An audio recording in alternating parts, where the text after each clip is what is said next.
ఓం హరిహరసుత అయ్యప్ప స్వామినే నమః. మనకి శబరిమలలో జరిగేటువంటి చాలా విశేషమైనటువంటిది మకర సంక్రాంతి నాడు అయ్యప్ప స్వామి జ్యోతి స్వరూపంగా ఉద్భవించాడు అని చెప్పి, జ్యోతి స్వరూపంగా అయ్యప్ప స్వామి భాసిల్లుతాడు అని చెప్పి శాస్త్రవచనం. అయ్యప్ప స్వామి యొక్క ఆరాధన చేత హరిహరాదుల యొక్క అనుగ్రహం పరిపూర్ణంగా కలుగుతుంది అని చెప్పి, మోహిని సుతుడైనటువంటి స్వామిని స్మరించడం చేత మోహాంధకారాలన్నీ కూడా తొలుగుతాయి అని చెప్పి, అంతేకాకుండా స్వామికి 18 మెట్ల మీద కులువైనటువంటి స్వామిని ఎవరైతే మనసా వాచ కర్మణ త్రికరణ శుద్ధిగా దర్శిస్తారో అలాంటి వారికి ఇహల్లో కావాల్సినటువంటి అవన్నీ కూడా కలుగుతాయి అని చెప్పి శాస్త్రవచనం.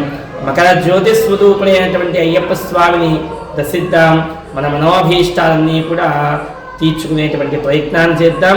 ఇలాంటి మరిన్ని విషయాలు తెలుసుకోవడం కోసం సంకల్ప సిద్ధి యూట్యూబ్ ఛానల్ని సబ్స్క్రైబ్ చేసుకోగలరు.